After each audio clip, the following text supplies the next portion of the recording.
Vous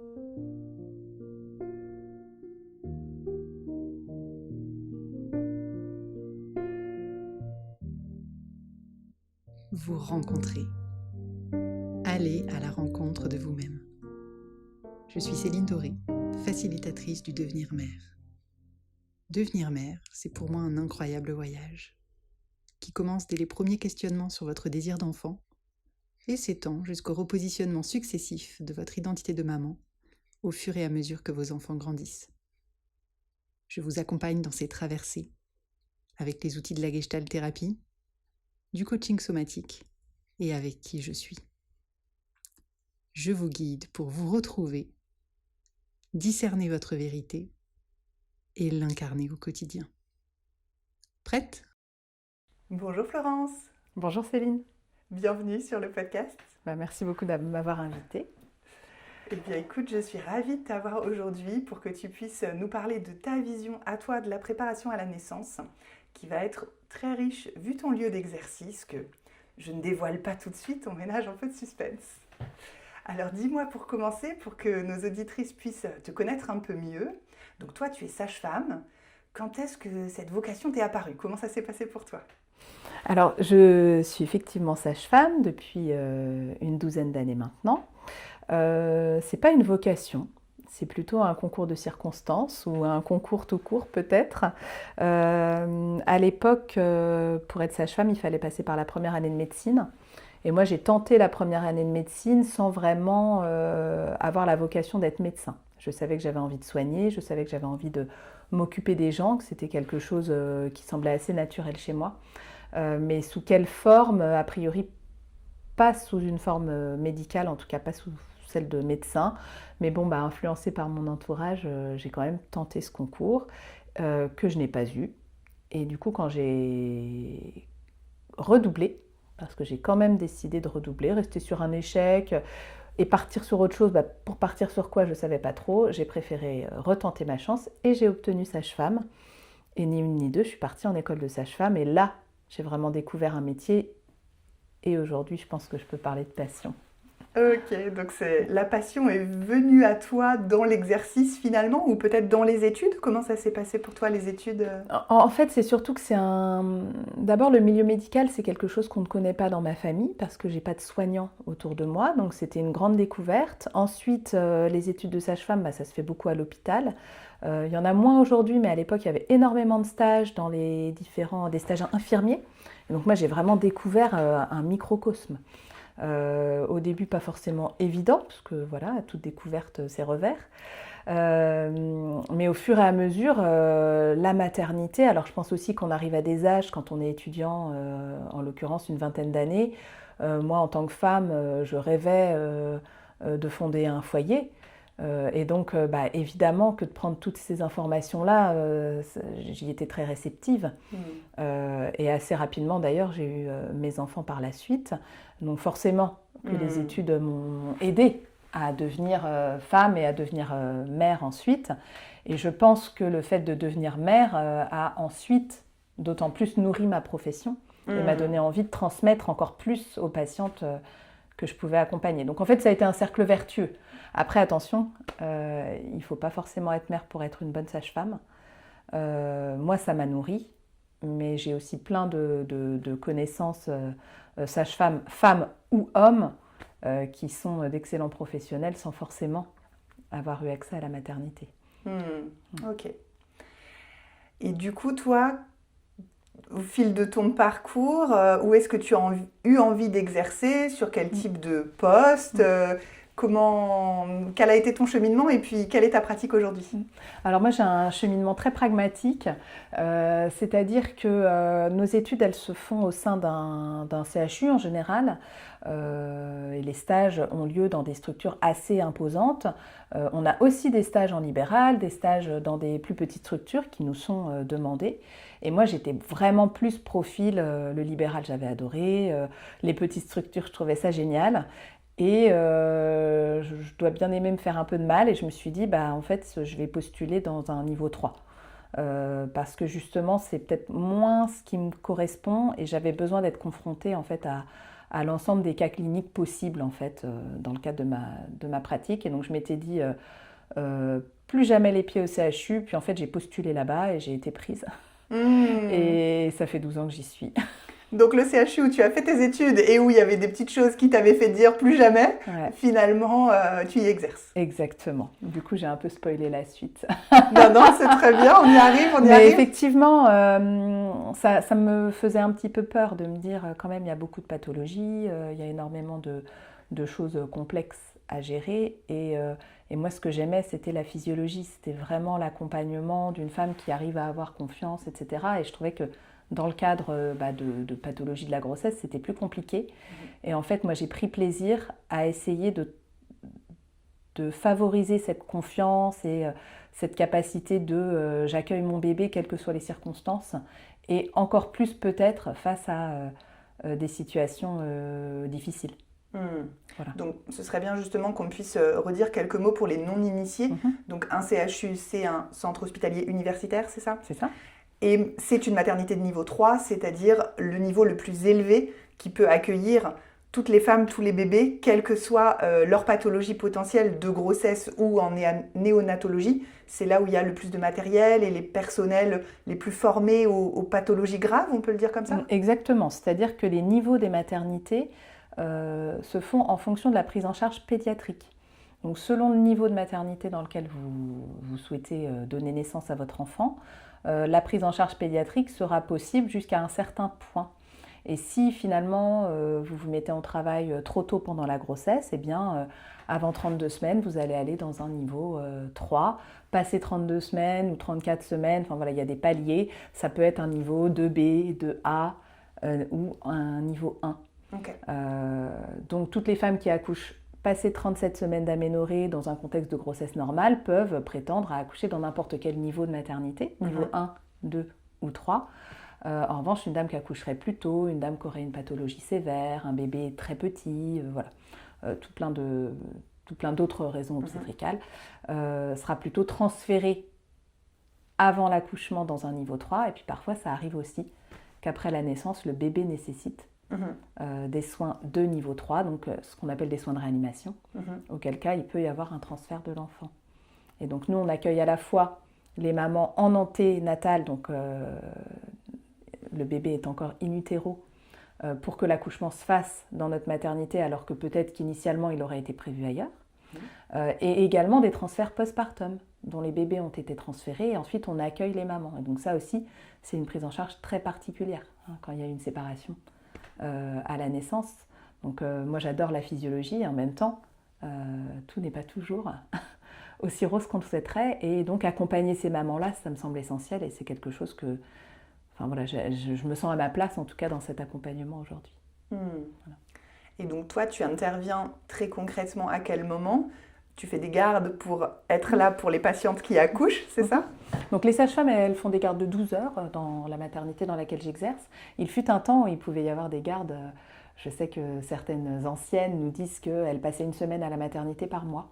Et elles y passaient une semaine, 7 jours, 24 heures sur 24. Et puis les 3 autres semaines, elles étaient chez elles, quoi. Donc il y a eu des rythmes comme ça très variés au cours du temps. Aujourd'hui, on est plutôt sur du 12 heures chez la sage-femme. Alors surtout, je pense en niveau 3, mais globalement dans les autres types de maternité, c'est comme ça que ça se passe. Aujourd'hui, clairement, quand on parle de 12 heures, c'est 12 heures de jour ou 12 heures de nuit. Sur 12 heures de nuit, nous on ne dort pas dans une maternité de niveau 3, on a vraiment trop d'activités en fait, donc c'est une journée comme une autre finalement quand on travaille de nuit. Et travailler 24 heures, ce que font les médecins, ce ne serait pas possible. Parce que, alors il y a des médecins qui peuvent ne pas dormir sur 24 heures, c'est des choses qui peuvent arriver, je dirais même de façon peut-être trop fréquente. Mais globalement, ils arrivent toujours à trouver des petits créneaux de sommeil, alors que nous, on va assurer en fait la garde pendant toute la nuit. Et donc moi je travaille à la fois en salle d'accouchement et en suite de couche. Mais on a des collègues qui travaillent aussi dans les services d'hospitalisation. Moi c'est vrai que par goût j'y vais moins. Hospitalisation de grossesse.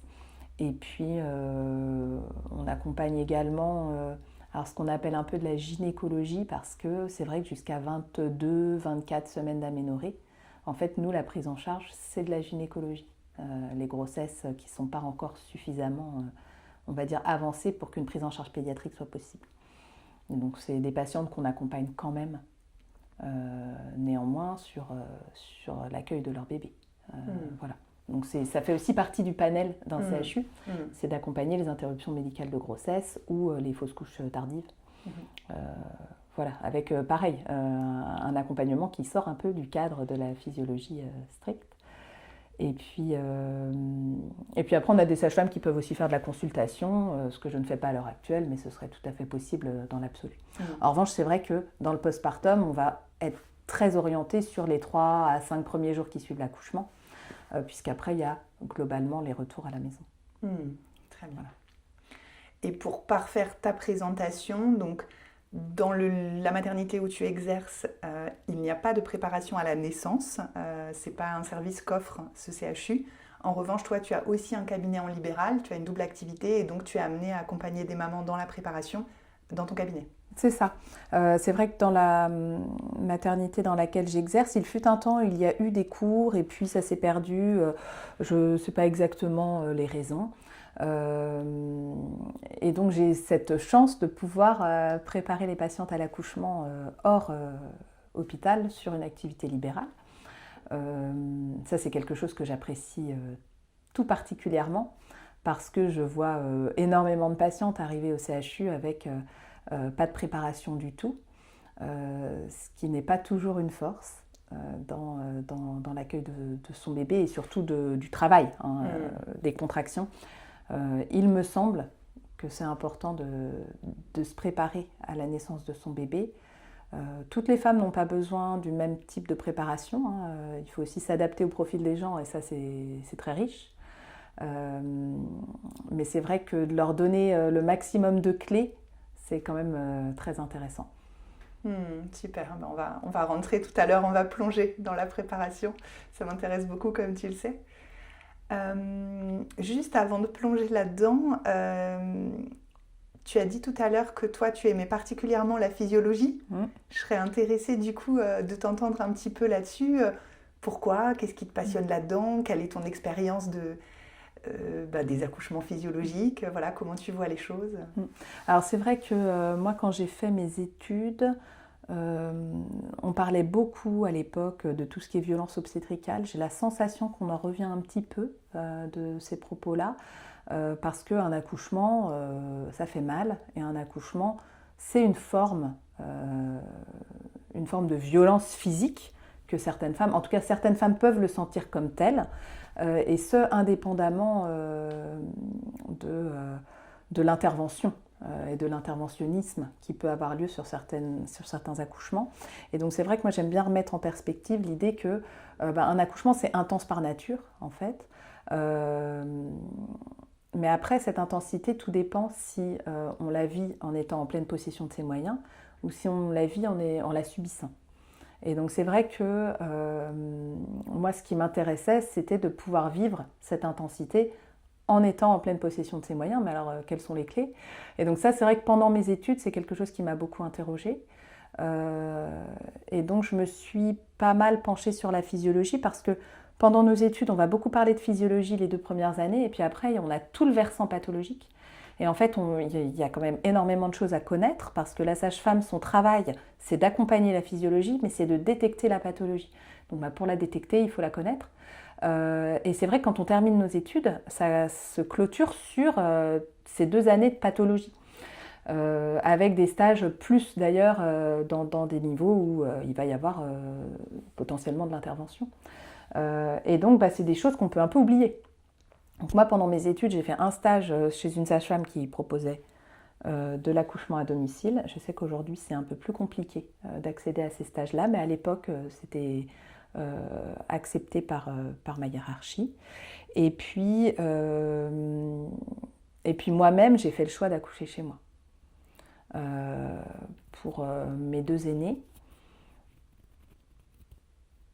Et puis pour mes 2 suivants, j'ai accouché au CHU. Par concours de circonstances, il se trouve que la sage-femme qui devait m'accompagner n'était pas disponible et que je pense aussi que moi c'était un peu compliqué pour moi de travailler au CHU et de ne pas valider cette maternité où pourtant je travaille avec plaisir. Et donc c'est une de mes amies sur place qui m'a accompagnée de façon physiologique, mais il n'y avait pas grand-chose à faire pour un troisième et un quatrième, pour être tout à fait honnête. Si ce n'est m'accompagner avec son sourire et sa douceur. Mais ça a été fait sans difficulté. Et donc voilà, j'ai ces deux expériences-là personnelles. Et ce qui m'intéressait aussi dans la physiologie, c'est que moi, je suis profondément convaincue que de favoriser la physiologie, ça évite des pathologies induites. Et en même temps, je ne suis pas non plus cuicui les petits oiseaux, c'est-à-dire que quand il y a une pathologie qui apparaît, reconnaître qu'on sort de la physiologie, ça me semble essentiel, mais je crois que c'est quand même globalement le travail de toutes les sages-femmes, quoi. Bien sûr. Ouais, super riche ta double expérience professionnelle et personnelle, du coup, avec les deux environnements, on va dire. Et donc, pour parler concrètement de ta pratique aujourd'hui au CHU, est-ce que tu aurais une idée des statistiques du nombre de naissances physiologiques dans un CHU comme celui où tu exerces ? Eh ben, j'ai pas assez travaillé avant de venir. Non, j'ai pas en tête le nombre de naissances physiologiques. Il faudrait que je redemande les chiffres, mais je pense qu'on doit avoir quand même le taux de péridurale. Mais le taux de péridurale, il est très élevé dans un CHU, c'est-à-dire que les patientes qui accouchent sans péridurale, pour la grande majorité, c'est des patientes qui accouchent vite, parce que c'est pas un premier enfant, et que donc, voilà, il n'y a plus le temps, entre guillemets, de poser la péridurale, ou alors c'est des patientes qui ont ce projet d'accouchement physiologique initial, mais qui n'est pas le plus fréquent, et quand bien même la patiente envisage l'absence de péridurale, c'est souvent sous forme de je me laisse porter, je vais voir. Et donc c'est vrai qu'il me semble que c'est insuffisant comme préparation. Parce qu'il y a un moment donné où l'idée de la péridurale peut traverser l'esprit de façon tout à fait légitime, il me semble, quand on accouche. Et que si on ne s'est pas positionné en se disant qu'on sait pourquoi on n'en veut pas jusqu'au bout, c'est difficile de ne pas flancher quand les anesthésistes sont à portée de main, quoi. Enfin, il me semble. Moi-même, j'ai accouché sans péridurale pour mes 2 aînés, et pour mon 3e, il y a eu un moment donné, en étant dans la chambre de maternité, où je me suis dit, quand même, voilà, ça m'a traversé l'esprit, quoi. Bon, j'étais très claire dans ma tête, donc ça ne m'a pas traversé l'esprit bien longtemps, mais malgré tout, je dirais que c'était sans doute ma phase de désespérance. Et cette phase de désespérance à penser à un anesthésiste, je ne l'ai pas eue. En n'étant pas en maternité, évidemment, que ça oriente différemment. Oui, quand tu étais chez toi, la possibilité n'était pas là, en fait. Tes ressources, elles étaient ailleurs, donc Exactement. Tu t'es tournée vers d'autres solutions que la péridurale, quoi. Exactement. Que quand on est à la maternité, ça m'a quand même traversé l'esprit, parce que l'anesthésiste, on sait qu'il est compétent pour le faire, quoi, et qu'il est à portée de main. Donc voilà, ça faisait partie de mes réflexions du moment. Après, sur les pourcentages, donc je suis bien incapable, j'en suis désolée, de donner des résultats. Après, je sais qu'on a un taux de césarienne qui est à peu près d'une naissance sur 4. Alors c'est aussi en lien malgré tout. Je dirais qu'il y a 2 choses. La première chose, c'est qu'il n'est pas excessivement élevé, ce taux, parce qu'on est un centre où on motive la voix basse. Et par ailleurs, il est relativement élevé aussi parce qu'on est un centre où il y a de la pathologie. Voilà. Donc je dirais qu'il y a les deux versants, quoi. Oui, c'est pour ça que je te posais la question du pourcentage, parce que forcément, puisque vous accueillez les pathologies les plus lourdes, il est bien normal que vous ayez un taux plus faible d'accouchement physiologique, dans la mesure où vous avez souvent des patientes ou des bébés qui ont des pathologies soit avérées, soit présumées. Donc j'imagine que ça guide aussi votre évaluation du risque. Oui, tout à fait. Tout à fait. C'est sûr que dans des maternités de niveau 1, il y a des patientes qui font le choix de la maternité de niveau 1 parce que aussi elles sont dans une vision physiologique. Et donc, moi, ce qui m'intéressait dans le fait de t'inviter, c'était justement que tu sois dans une maternité de niveau 3, confrontée à énormément de pathologies, donc forcément avec un regard encore plus alerte sur la pathologie, parce que tu sais que ton public est en grande partie sujet à de la pathologie.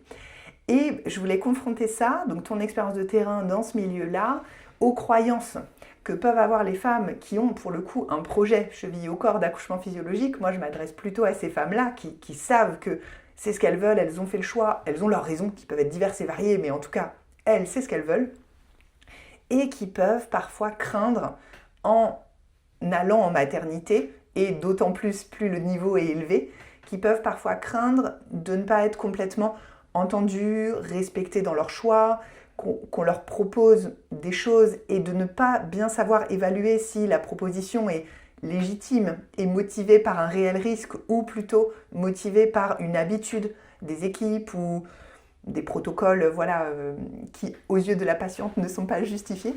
Et donc, ça m'intéressait beaucoup de te poser cette question-là. Selon toi, comment réagissent les équipes? Donc, toi, bien sûr, mais aussi toutes tes collègues qui sont peut-être pas aussi passionnées de physiologie que toi. Comment réagissent les équipes quand une femme arrive et dit moi, mon projet, c'est l'accouchement physio, j'ai mon projet de naissance, voilà, comment ça se passe? Alors, globalement, quand il y a des projets qui sortent du cadre protocolaire, c'est souvent un petit peu compliqué. Parce que le protocole, il est mis en place pour favoriser la sécurité.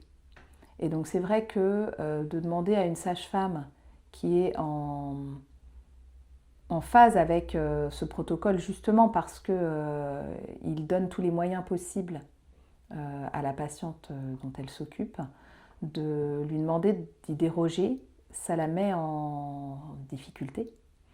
Et ça peut la mettre aussi dans une forme d'incompréhension. Et donc c'est sûr que si l'alliance, elle n'est pas faite au départ, eh bien forcément que les deux personnalités ne vont pas avancer ensemble et que pour l'accouchement, ça va entraîner des choses qui ne vont pas évoluer dans la physiologie. C'est-à-dire que il me semble que quel que soit l'endroit où on accouche, ce qui est important, c'est d'avancer ensemble avec la personne qui vous accompagne. Alors dans les grosses maternités avec plusieurs professionnels, si vraiment il y a un profil de professionnel qui ne vous correspond pas, moi j'encourage les femmes à demander éventuellement à savoir si quelqu'un d'autre peut s'occuper de vous, parce que là vous sentez que le courant passe pas, et ça peut avec n'importe quelle personnalité arriver. Moi ça m'est déjà arrivé d'ailleurs en tant que sage-femme de proposer à une patiente d'être prise en charge par quelqu'un d'autre, parce que je sentais que c'était un peu compliqué en fait, qu'on n'arrivait pas à se comprendre en fait l'une et l'autre. Et je pense que ça, faut être très simple en fait quand il s'agit de poser ces questions-là, même si, on est bien d'accord que quand on arrive en travail avec des contractions, le cerveau, le néocortex, l'idée c'est de le mettre de côté. Donc il y a un côté très trivial, très archaïque en fait dans la façon de dire les choses, et donc c'est plus difficile d'être en garde-fou. Moi dans ces cas-là, je propose beaucoup aux messieurs d'être au courant du projet de leur femme et de faire en fait cet écran pour que la femme puisse continuer à faire son travail de son côté et que lui il gère en fait tout ce qui est parlotte quoi finalement et discours. C'est vrai qu'en plus ce qui n'est pas forcément évident, c'est que quand une patiente arrive dans un CHU, on ne la connaît pas. Parfois on l'a déjà croisée, mais c'est quand même assez rare. Et donc en fait il faut rentrer dans son intimité, connaître un peu qui elle est, faire un petit peu le parcours. Moi c'est quelque chose que je fais beaucoup avec mes patientes, de leur demander d'où vient cette grossesse un petit peu. Est-ce qu'il y a un parcours particulier? Est-ce que c'est une PMA? Est-ce que c'est un désir de grossesse depuis 5 ans et là ça y est, cet enfant est là? Ou est-ce que non en fait on est ensemble depuis 2 mois et du coup c'est une surprise? Enfin voilà, il y a plein de profils différents. Finalement les grossesses peuvent débuter de façon très variée. Un enfant désiré, pas désiré, enfin voilà, le cheminement pendant la grossesse, et donc ça, il faut le faire assez vite, surtout quand la patiente, elle arrive en travail installé, on va dire, et donc avec moins de temps de communication. Donc c'est souvent un travail que je fais chez des patientes où elles arrivent, elles souhaitent une péridurale, et une fois que la péridurale est installée, je m'intéresse un petit peu à eux et ils me racontent, parce que le néocortex peut reprendre sa place une fois que la douleur est passée. Et c'est plus difficile chez une femme qui a un projet physio et qui arrive sur un travail avancé. de rentrer dans la discussion. Donc ça va être plutôt du toucher, du regard, de la compréhension et de l'accompagnement. Et donc c'est vrai que ces patientes qui peuvent avoir un projet qui sortent du protocole, tout dépend dans quelle mesure ça met en difficulté la sage-femme qui est en face ou pas. Et si ça la met en difficulté, ça va entraîner des difficultés sur la naissance, il me semble, potentiellement en tout cas. Et donc c'est vrai que ça, c'est une discussion en amont à avoir avec les équipes. Donc quand on a un projet très défini, de pouvoir en discuter et de savoir sur quoi l'un et l'autre peut lâcher pour qu'on puisse trouver un compromis qui soit acceptable pour les deux. Donc ça, c'est lors des rendez-vous de suivi. Oui, c'est beaucoup proposé aujourd'hui. Ouais. À l'heure actuelle, au 8e et au 9e mois, c'est quasiment systématique que les sages-femmes posent la question du projet de naissance. Quand le projet de naissance est assez classique, de le rédiger de façon absolument très définie, c'est pas forcément important de le faire. Mais quand il y a des choses très spécifiques, je pense que ça vaut le coup de le noter. Après, moi, je suis pas très favorable au projet de naissance qui enferme. Je veux pas ci, je veux pas ça, je veux ci, je veux ça. Parce qu'en fait, on n'est pas à l'abri que l'accouchement se passe pas exactement de la façon qu'on le souhaitait. Et je pense que si on a la sensation d'être en confiance avec soi-même et d'être en confiance avec les équipes qui nous accompagnent, on est aussi en capacité de se dire, bon bah là, effectivement, il y a eu telle chose, mais en même temps, c'était sans doute nécessaire. Voilà, je pense moi à une personne qui a accouché sans péridurale, dont le bébé s'engageait pas et qui a fini par dire à la sage-femme en fait aide-moi, et donc il y a eu un geste qui est quand même pas plaisant, mais qu'elle a quémandé parce que sinon en fait il se passait plus rien et on se mettait en danger en fait. Elle va pas vous dire que c'est une partie de plaisir quoi, mais en même temps c'était un geste qui a été nécessaire à un moment donné. Et donc c'est vrai que quand on accouche mais alors après c'est vrai pour un niveau 3, mais c'est vrai pour n'importe quelle maternité, vous êtes accompagné par une sage-femme que vous n'avez jamais vue avant, et peut-être par d'autres équipes, parce que la sage-femme peut tourner au bout d'un certain temps, et puis parfois vous allez avoir besoin du médecin aussi. Donc c'est vrai que moi c'est souvent ce que je dis, c'est de savoir pourquoi on fait les choses, quand on fait les choses, et aussi de savoir quand est-ce qu'on sort de la physiologie. C'est-à-dire que jusqu'à quel point on est dans la physiologie, jusqu'à quel point on ne l'est plus tout à fait, et du coup dans quelle mesure la médicalisation est nécessaire à un moment donné. Voilà. Et ça, tu dirais que c'est des choses que tu abordes toi dans la préparation par exemple? Moi c'est quelque chose que j'aborde de façon systématique avec mes patientes. Quand je sens que le projet est assez classique, je leur dis que c'est pas forcément que c'est pas forcément nécessaire de le noter. Parce que concrètement, c'est ce qui va se passer à la maternité, c'est ce qu'on va proposer le plus fréquemment. Par exemple, dire « moi je veux faire du pot à pot avec mon bébé, aujourd'hui c'est un acquis ». Voilà, on va pas vous dire « ah bon, quelle drôle d'idée ». Voilà, il y a des choses comme ça, ça fait plus partie des questions qu'on va vous poser. En revanche, si vous dites « non mais moi faire du pot à pot ce n'est pas possible », là faut le noter. J'aurais besoin de me recentrer sur moi-même et d'accueillir mon bébé secondairement, parce que si ça va pas, voilà. Ça, c'est des choses qu'il faudra noter parce qu'on a plutôt l'habitude de favoriser le pot à pot. Donc voilà, il y a des choses comme ça, quand c'est très très spécifique, il faut les noter. Moi, j'ai des patientes qui peuvent avoir des peurs très importantes. Par exemple, moi, mon mari, il a une phobie de l'hôpital, donc en fait, quand on arrive là-bas, il faut d'abord que je le rassure lui. Ça, notez-le. Voilà, il y a des choses comme ça. Il faut que ce soit noté, il faut que les professionnels qui vous accompagnent aient compris que là, quand même, il y a quelque chose qui se joue, quoi. Et après, quand on sort du protocole, et là, pour l'instant, j'ai pas des clés stricto sensu. Ce que j'entends quand même, c'est que tu recommandes donc d'ouvrir la discussion lors des rendez-vous du 8e et 9e mois. Donc, ça ne sera pas les personnes qui seront là le jour J de l'accouchement, mais ce sont quand même des personnes qui ont le même cadre protocolaire. Exactement. Qui sont au courant des pratiques de l'établissement et qui vont pouvoir déjà donner peut-être un premier avis de ça, aucun souci, on le propose systématiquement. Ça, bon, je ne sais pas si ça sera possible. Peut-être expliquer aussi justement cette limite entre la physiologie et la pathologie. Peut-être qu'une chose demandée par une patiente est possible tant que tel voyant est au vert et devient impossible si tel voyant s'allume orange ou rouge. Peut-être que l'équipe qui reçoit au 8e, 9e mois peut expliquer un petit peu ça. Oui, tout à fait. Mais ça, c'est globalement, c'est ce qui est fait. Mais après, c'est vrai que sur des projets, parfois il y a certaines pathologies qui nécessitent un déclenchement. Et c'est vrai que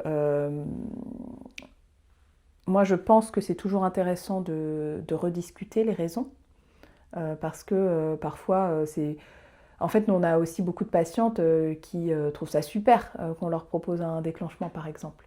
Je pense, par exemple, à une dame qui vient à terme et qui sent un peu moins son bébé bouger. Ben, en fait, nous, c'est un motif de déclenchement, de dire, bah, vous le sentez un peu moins, ça peut créer une inquiétude, on n'a pas envie qu'il se passe quelque chose de dramatique, on vous propose un déclenchement.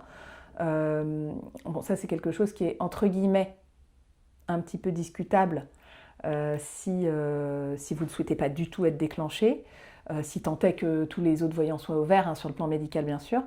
Mais la grande majorité des dames, quand on leur dit, bah là, nous, on pense que c'est un motif de déclenchement, elles sont ravies, en fait. Et donc, c'est vrai que l'inverse peut interroger, de se dire, mais pourquoi cette dame-là, elle prend un risque, en fait, là où on estime que déclencher, c'est pas une prise de risque. Oui, alors justement... Parce qu'il y a aussi la patiente qui, elle, va dire, bah, en fait, moi, de déclencher, ça me fait peur parce qu'on va sortir de la physiologie et que j'aurais aimé la préserver au maximum. Être à terme plus 5 jours, par exemple, aujourd'hui, c'est un motif de déclenchement. Sauf que quand on déclenche, on n'est pas complètement sûr que le corps va réagir de façon positive. Hein. Peut-être qu'en fait, il ne va pas du tout réagir et puis qu'à un moment donné, sur échec de déclenchement, il y aura une naissance par césarienne. Bon, bah, y a des patientes qui nous disent, bon, bah oui, bah, ça n'a pas marché, bah, j'ai une césarienne et puis point barre.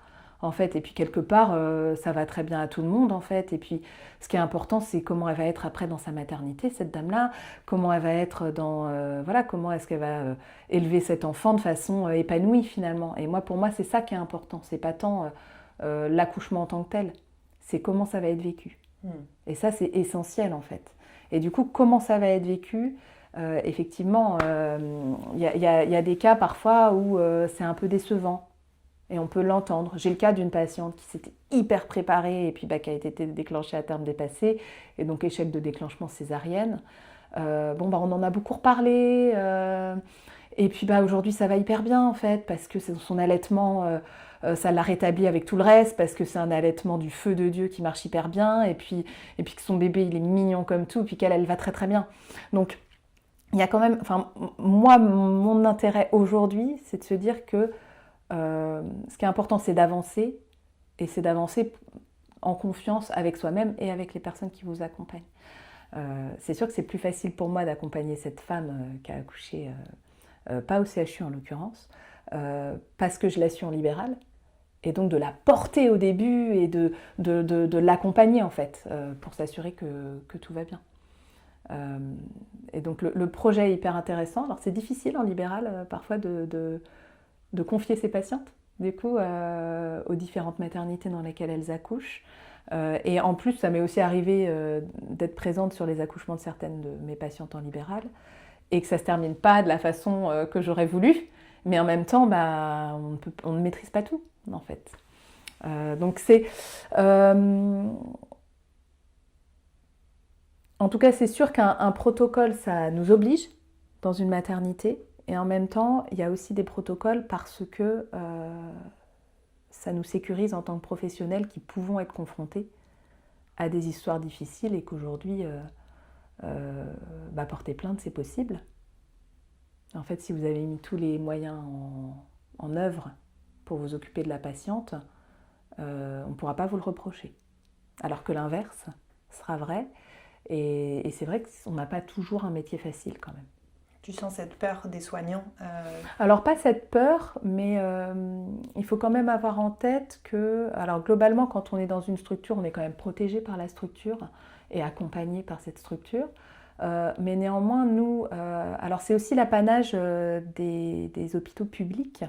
C'est-à-dire que dans un hôpital public, et c'est pour ça que moi je ne laisserai ma place au profit d'une maternité privée pour rien au monde à l'heure actuelle, c'est qu'une sage-femme, elle est en pleine possession de ses compétences dans une maternité publique, puisqu'elle va être présente du début du travail à la naissance et au postpartum, sans avoir à faire appel à n'importe quel médecin que ce soit, si tant est qu'on reste dans la physiologie.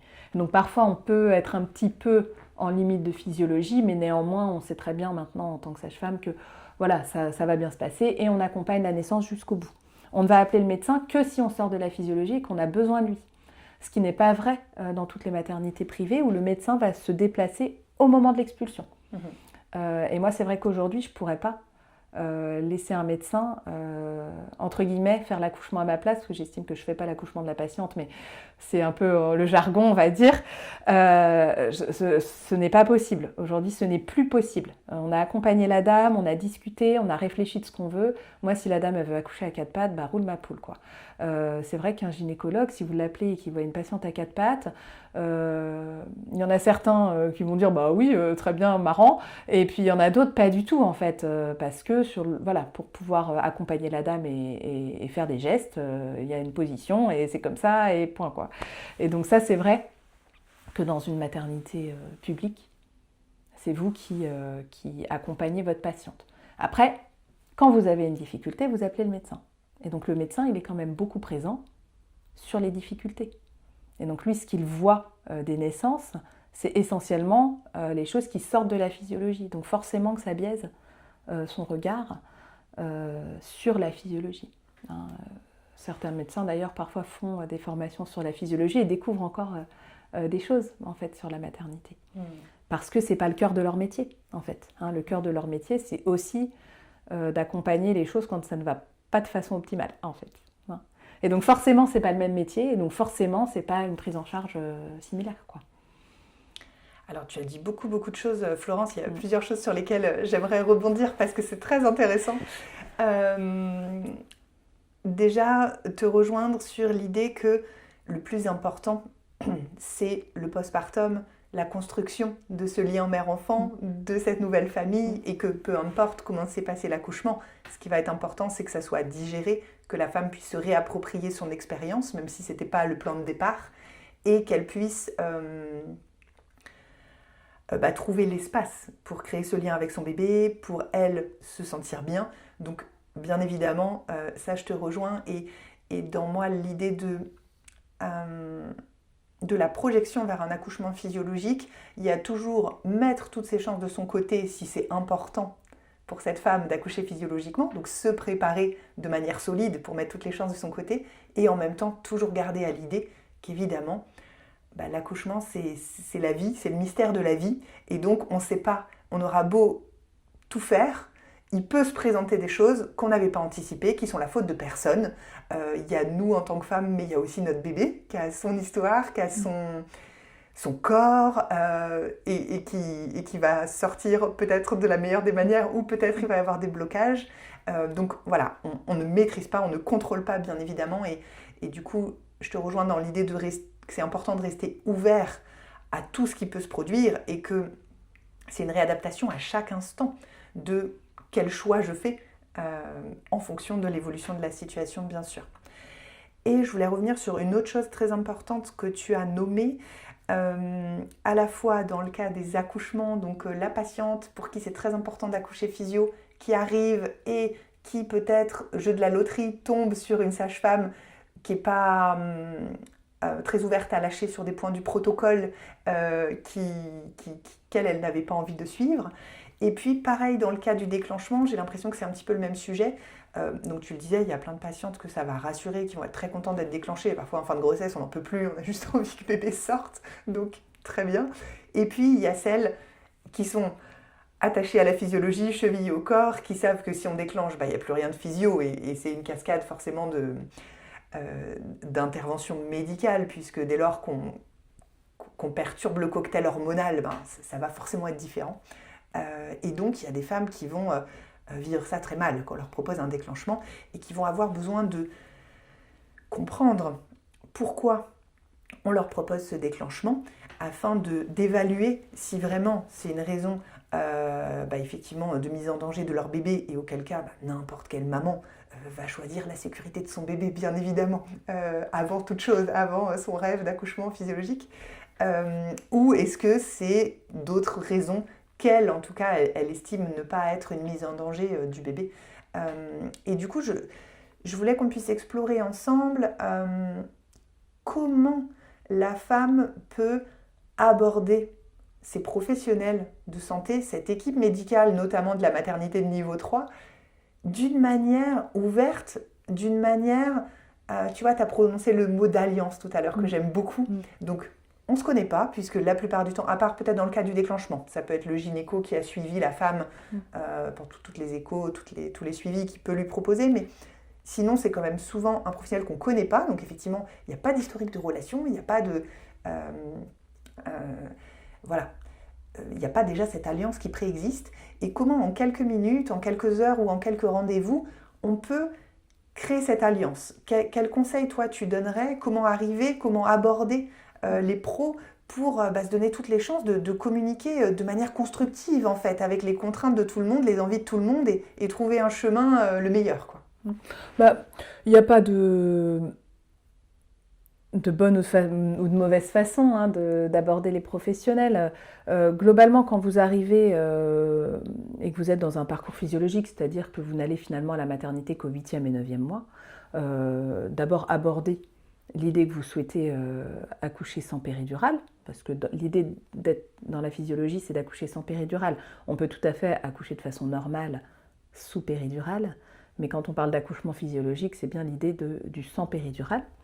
Donc d'abord l'évoquer, ensuite savoir quels sont les outils qui sont mis en place à la maternité pour vous accompagner, et puis éventuellement, moi c'est quelque chose que je ferais assez facilement, de dire est-ce qu'aujourd'hui, quand j'arrive en salle d'accouchement, là je suis déjà un petit peu au-delà de ta question, mais quand j'arrive en salle d'accouchement et que je suis en travail, de demander est-ce qu'aujourd'hui il y a une sage-femme à laquelle vous auriez envie de me confier en fait par rapport au moment du travail où je suis rendue. Ouais, et je pense que d'être vraiment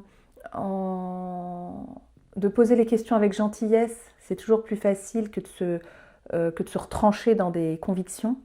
Et ça favorisera beaucoup plus l'envie de s'occuper de vous. Et de la même façon, quand on arrive pour les consultations, ce sera la même chose. Dire voilà, moi j'ai ce type de projet, qu'en pensez-vous? Et garder aussi à l'esprit que moi là où je travaille, les sages-femmes qui font les consultations ne sont pas toujours celles qui sont en salle d'accouchement, parfois oui, parfois non. Et donc parfois vous pouvez tomber face à quelqu'un qui va être très protocolaire et donc pas avoir envie de discussion, et à contrario être face à quelqu'un qui va vous entraîner avec elle et puis être beaucoup plus ouverte à la discussion. Et donc si vous voyez que la discussion est fermée, ne vous fermez pas de votre côté, parce qu'en fait ça ne va pas vous aider. Reparlez-en éventuellement à votre sage-femme libérale si tant est que vous en ayez une, et si vous n'en avez pas, trouvez-vous-en une, parce que ça c'est essentiel pour l'avant, mais surtout pour l'après. Justement, on parlait de digestion tout à l'heure, mais voilà, si finalement ça ne s'est pas passé comme vous vouliez, il faut avoir un cadre où en discuter. Et si vous sentez que la sage-femme elle n'est pas ouverte à la discussion, dites-vous que dans une structure hospitalière, quelle qu'elle soit, des professionnels, vous allez en voir des différents régulièrement.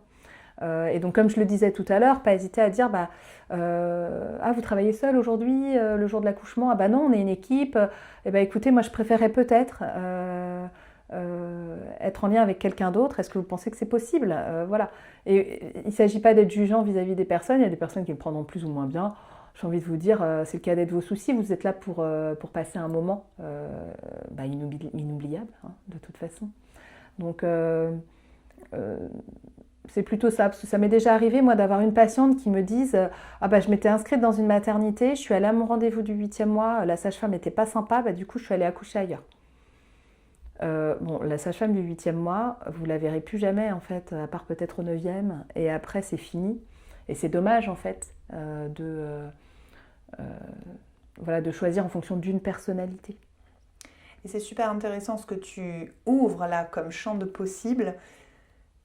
Déjà d'être proactive, en arrivant, rappeler son projet physio et dire est-ce qu'il y aurait peut-être dans votre équipe une sage-femme qui aurait l'appétence d'accompagner ce type de projet.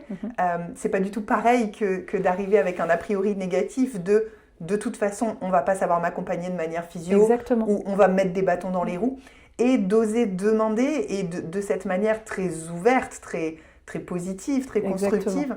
Et puis, ça m'a touchée aussi quand tout à l'heure, tu as dit, si on sent que le feeling ne passe pas, s'autoriser effectivement à demander, est-ce que est-ce qu'il y aurait d'autres personnes qui seraient... Et si vous ne pouvez pas vous autoriser, eh ben, c'est la mission pot de pub pour votre accompagnant, en fait, hein, que ce soit votre conjoint, votre compagne, votre maman, une amie, n'importe qui, en fait, que ce soit en fait sa mission de faire écran et d'aller dire, bah, écoutez, nous là, ça ne va pas être possible, pour que vous n'ayez pas vraiment à vous rappeler de ce moment-là. Je pense que c'est plutôt intéressant. Moi, ça m'est arrivé sur une salle d'accouchement, qu'une patiente vienne avec un projet particulier, et puis en fait, c'est pas à moi, par rapport au nombre de patientes dont je m'occupe déjà, de prendre cette dame-là, mais vu le projet, les patientes me disent, enfin mes collègues me disent, alors là Florence, c'est toi qui la prends. Et pourquoi pas en fait. Et puis à contrario, il y en a d'autres qui disent, bon c'est pas trop mon truc, mais là bon j'y vais. Et puis en fait si elle y va, c'est qu'elle est prête à le faire. Voilà. Donc il faut être positif, je pense que c'est nécessaire, parce que si vous arrivez avec des a priori négatifs et que ça reste ancré, l'accouchement ne va pas se passer de façon optimale, c'est sûr. Oui. Il faut que le corps puisse lâcher, et pour que le corps puisse lâcher et laisser cet enfant naître, il faut être en confiance avec l'équipe et avec soi-même, sinon ce ne sera pas possible. Alors effectivement, quand vous arrivez dans un CHU, la première chose qu'on fait, si vous êtes en travail, c'est de poser une perfusion, par exemple. Et donc c'est vrai que c'est un geste où vous allez vous retrouver avec une petite perf sur l'avant-bras, qui sera obturée, hein, qui ne va pas être accrochée à un... et je sais qu'il y a certaines femmes qui demandent à ne pas en avoir. Mais aujourd'hui, si vous ne faites pas ça, nous, on est face à des cas en fait tellement variés d'accouchement qui ne se passent pas de façon optimale que ça nous sécurise. Et il y a certaines sages-femmes qui vont vous dire qu'à cela ne tienne, je préviendrai mes collègues, et puis il y en a une qui viendra poser la perf si finalement ça devait mal tourner. Et puis il y en a d'autres en fait qui vont être en stress tout le temps de la prise en charge. Si la sage-femme qui vous accompagne, vous sentez que ça la met en insécurité, ça risque d'alimenter le stress en fait. Et on sait que le stress, ça inhibe l'ocytocine, que ça fait moins bien contracter, et qu'en fait ça... Et donc il y a des choses comme ça, il faut accepter, je pense aussi des compromis, quand on sent que ça peut favoriser le lien en fait. Et établir un lien, c'est important. Et il n'y a pas que le professionnel qui est pro dans l'établissement du lien, il y a aussi la patiente qui vient accoucher, quoi. Oui, ça c'est vraiment une clé très importante.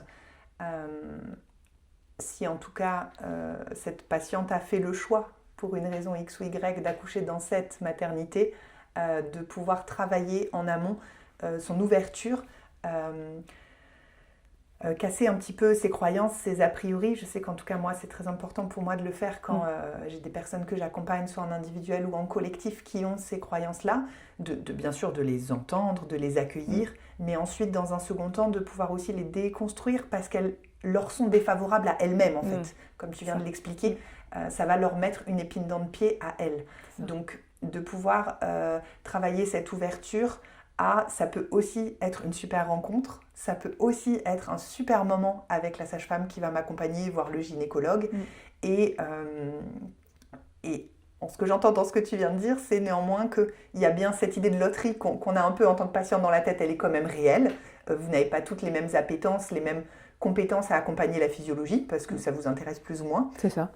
Et en revanche, ce qui est nouveau pour moi dans ce que tu viens de nommer, et du coup je trouve ça super pour les femmes qui nous entendront, c'est que vous aussi, de l'autre côté du miroir, dans votre équipe, vous êtes très au clair là-dessus.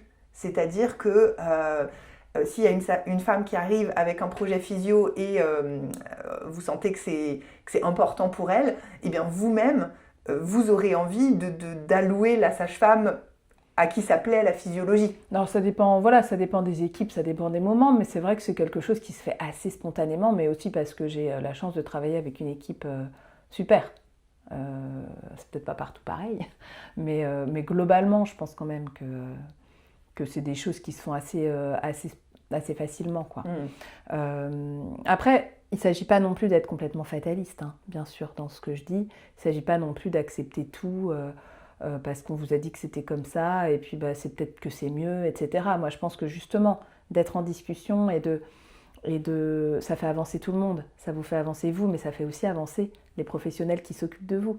Hein, c'est pas du tout ce que je voulais dire non plus, hein, non, mais tout. je voulais quand même remettre en... Je ne suis pas non plus dans l'idée qu'il faut être fataliste et se dire j'ai eu ça parce que de toute façon ça devait être comme ça. Ne pas être fataliste a priori et donc se donner les moyens d'y arriver. Et pour moi, se donner les moyens, c'est apprendre à être en confiance avec soi-même.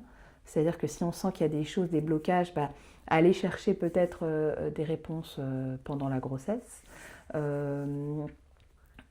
Et en même temps, on aura eu beau se préparer du mieux possible, et bien voilà, il y a aussi ce que la nature nous réserve, quoi, entre guillemets. Non, mais je crois que ce qu'on dit, c'est que le fait d'arriver de manière ouverte à créer l'alliance avec les professionnels en face et aussi à tout ce que la vie peut nous présenter comme scénario, va permettre de pouvoir davantage influer sur le cours des choses.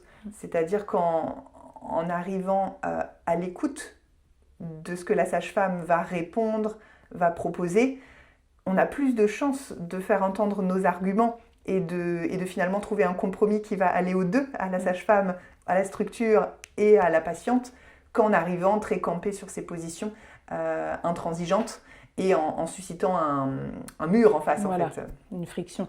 Et après, moi, ce que je conseille aux patientes qui souhaitent accoucher de façon physiologique et qui se mettent en travail spontanément à domicile, c'est de laisser du temps au temps. Hein, parce que c'est sûr que d'aller très tôt à la maternité et d'être très vite prise en charge, et j'utilise ce terme sciemment, quand on prend en charge quelqu'un, on est plus interventionniste. Hein. Alors que quand on peut tout à fait dire, moi je viens parce que je veux m'assurer que tout va bien, et puis après je rentre dans ma bulle à nouveau, puis je reviendrai tout à l'heure. Et puis d'une maternité à l'autre, vous avez aussi accès parfois à des outils plus ou moins disponibles. Je pense notamment à la baignoire. Il y a certaines maternités qui n'en ont pas, et puis il y en a d'autres qui vont avoir une salle physiologique avec tous les petits gadgets, je dis entre guillemets, parce que c'est des petits gadgets qui peuvent être bien utiles justement pour favoriser le lâcher-prise, quoi. Donc au fil de notre discussion, on a déjà nommé plein de points clés pour mettre les chances de son côté quand on a à cœur de vivre un accouchement physiologique. On a aussi parlé de la prépa en filigrane. Est-ce qu'il y a d'autres choses que tu souhaiterais rajouter dans la prépa d'une femme enceinte, que ce soit sa prépa, elle, personnelle qu'est-ce qui est important pendant la grossesse? Est-ce qu'il y a des choses, selon toi, qui sont importantes à mettre en place? Et puis la prépa en cabinet libéral, là, en l'occurrence, toi, ce que tu pratiques dans ton cabinet, avec une sage-femme. Est-ce qu'il y a des points qu'on n'aurait pas encore abordés et que tu voudrais nommer? Je pense qu'on a à peu près abordé tous les points. La dernière chose, c'est vraiment l'idée d'avoir une sage-femme. Parce que, en libéral, j'entends, parce que l'accompagnement dans le cadre de la grossesse, de l'accouchement et du postpartum, il va être essentiel.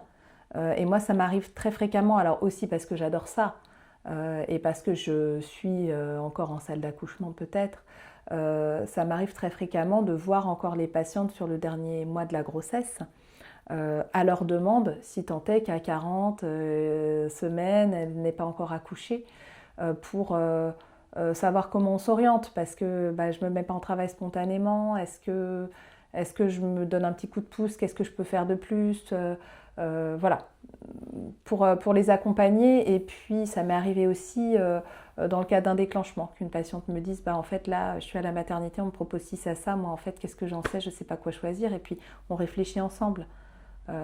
Et donc en fait parfois d'avoir une personne comme ça, ça peut aider. Et puis j'ai d'autres patientes qui ont zéro besoin et qui vont surtout pas me rappeler sur ces temps-là parce que c'est pas utile pour elles.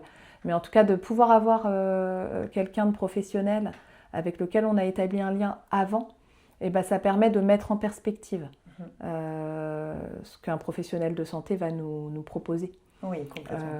Et donc ça peut aider et accompagner. Et Et puis être toujours voilà, dans le positif, se faire bien accompagner, ça c'est hyper important, c'est-à-dire se faire bien entourer, hein, être bien entourée en tant que femme. C'est-à-dire qu'une fois que votre bébé est né, savoir que toutes les personnes qui vont venir vous voir, c'est pour vous féliciter, vous dire que vous êtes génial, quoi, sans trop en faire. Mais il y a un côté vraiment, le positif c'est important, et donc toutes les personnes dont vous savez que potentiellement elles vont être un peu dans le jugement, les réserver pour 15 jours après. Voilà, se laisser un petit peu de temps au départ pour accueillir votre bébé avec les bonnes ondes qui ont autour de ça. Super. Voilà, ce sera mon dernier conseil. Génial. Est-ce que sur le déclenchement, tu avais dit tout ce que tu voulais dire, ou est-ce qu'il y avait d'autres choses plus spécifiques dans la relation aux soignants de la structure hospitalière que tu aurais voulu nommer dans le cas du déclenchement ?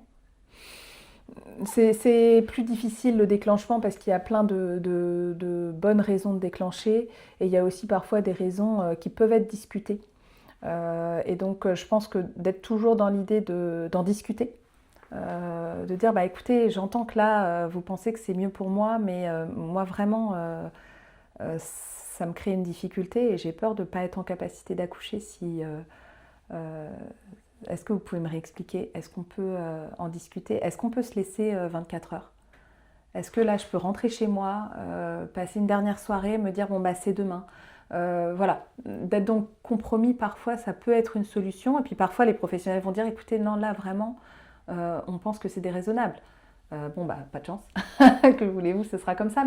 Mais je pense que parfois, se laisser un petit temps, bah, écoutez, est-ce que je peux aller déjeuner avec la personne qui m'accompagne, et puis je reviens tout à l'heure et je me ressource un petit peu et on y va. Enfin voilà, je pense qu'on peut se laisser un petit temps comme ça et effectivement parfois peut-être avoir d'autres outils de disponibles. Je pense à l'acupuncture notamment, mais ça dépend si les professionnels sont formés ou pas. Et s'ils ne sont pas formés, bah, est-ce que c'est possible d'aller en urgence à une petite séance, voilà, essayer de se dire bah, j'ai fait tout ce qu'il fallait, j'ai essayé de réfléchir à toutes les options, et là on me dit qu'il vaut mieux ça, et bah, une fois qu'on m'a dit qu'il valait mieux ça, et ben je vais à 300% dans ça en fait. Et je marche et je bouge, et en fait, alors je m'épuise pas non plus parce qu'il faut aussi accueillir ce bébé, mais j'essaie de donner le maximum, quoi. Hein, je sais qu'il y a une sage-femme que je ne connais pas qui donnait des protocoles à ses parents. Elle était dans une ville où il y avait une montagne. Elle leur disait, bah là, faut monter 6 fois, mais alors, il y avait plein de marches, quoi. Et puis après, il faut se reposer tant de temps, et puis après, il faut faire le tour, etc. Alors ça marchait pas, je ne sais pas, mais moi, j'aurais tendance à me dire, bon, bah on y va, quoi. Il y a un moment donné... Oui, et j'ai envie de partager en écho l'histoire d'une personne que j'ai accompagnée et qui a été confrontée, effectivement, elle souhaitait vraiment un accouchement physio, et elle a été confrontée à cette idée de déclenchement parce que bébé semblait petit, questionnement autour du placenta, etc. Et je te rejoins dans le questionnement, vraiment rester ouvert, comme on l'a dit, et questionner plus dans le détail l'équipe médicale pour savoir quels sont les risques, quels sont les pourcentages, qu'on réexplique bien de quoi on parle quand on parle de ce risque. Demander aussi les protocoles. Je sais que dans le cas de cette famille, le papa était assez éloigné de qu'est-ce que c'est qu'un accouchement et tout. La maman s'était beaucoup renseignée, mais le papa était assez éloigné, comme c'est souvent le cas. Et donc, ils sont allés ensemble au rendez-vous, et la maman a demandé au gynéco d'expliquer c'est quoi un déclenchement, c'est quoi les étapes. Et quand le papa a entendu toutes les étapes, il a dit « Oh, mais je veux pas ça, moi !» Et en fait, tout d'un coup, il a pris conscience de ce que ça voulait dire. Et le fait d'avoir eu cet échange, c'est comme si même la gynéco s'était rendu compte, dans ce cas précis, de la disproportion entre le petit risque, qui était finalement très hypothétique, et l'artillerie qu'elle s'apprêtait à déployer pour éviter ce risque, et que le fait d'avoir été très authentique et dans le questionnement et dans le partage, dans l'échange, ça leur a permis vraiment tous les trois de cheminer en fait, tous les trois de se décaler par rapport à où ils en étaient au début. Et elle a aussi utilisé la stratégie là que tu évoquais de dire bah, est-ce que je peux rentrer chez moi, voir si ça évolue. Et une autre chose, une dernière chose que je voulais nommer, c'est qu'elle a, du coup il y avait un suivi à assez rapproché, Accru. voilà, accru dans les dernières semaines, avec lequel elle était tout à fait d'accord, bien sûr qu'elle souhaitait suivre la situation et voir si son bébé était en danger ou pas. Et elle a trouvé l'option, effectivement, elle avait une sage-femme libérale, et du coup, de faire ce suivi par sa sage-femme libérale. Et pour elle, ça a tout changé. Parce que comme tu l'as dit, c'est une personne en qui elle avait confiance, avec qui elle avait créé une alliance, une personne qu'elle savait qu'elle était douce. Donc elle s'est dit, s'il y a des touchés vaginaux, s'il y a des actes en fait, d'écollement de membrane et tout ça, je me sentirais mieux, plus en sécurité, plus à l'aise avec cette sage-femme que je connais depuis longtemps, avec qui j'ai tissé un lien. Et du coup, ça a vraiment adouci toute cette fin de grossesse. Donc ça peut être aussi une option d'explorer les autres professionnels qui peuvent réaliser le suivi, réaliser les actes et avec qui on se sent bien. Mais c'est vrai que le lien ville-hôpital, il n'est pas très important parce qu'on ne peut pas connaître tous les professionnels qui travaillent dans les hôpitaux à proximité, de la même façon que les gens à l'hôpital ne peuvent pas connaître tous les professionnels libéraux autour d'eux. Mais il est vrai que moi, dans les prises en charge que je peux assurer, il y a une vraie facilité.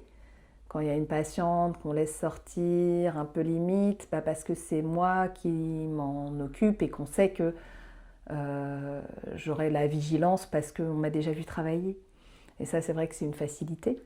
Et ça, après, c'est aux professionnels de favoriser ce réseau-là et de faire un petit peu le lien. Le lien, il est hyper important. Et c'est vrai que la discussion, je pense que c'est toujours... il me semble que dans la grande majorité des cas, ça mène aux bonnes réponses, quoi. Mais avec des chakras ouverts, quoi. C'est ça, avec des vibrations et en même temps, d'ouverture. Il y a quand même parfois des raisons qui font que être en ouverture, c'est pas toujours la bonne réponse, quoi.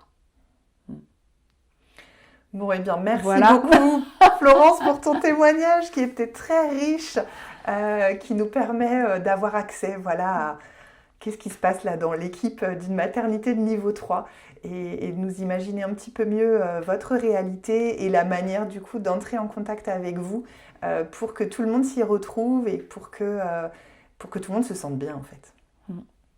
C'était un plaisir, j'espère que ça donnera un peu de clés et puis voilà, que les mamans qui ont ces projets physio réussiront à avancer fortes de tout cela. Merci beaucoup, Céline. Merci, Florence.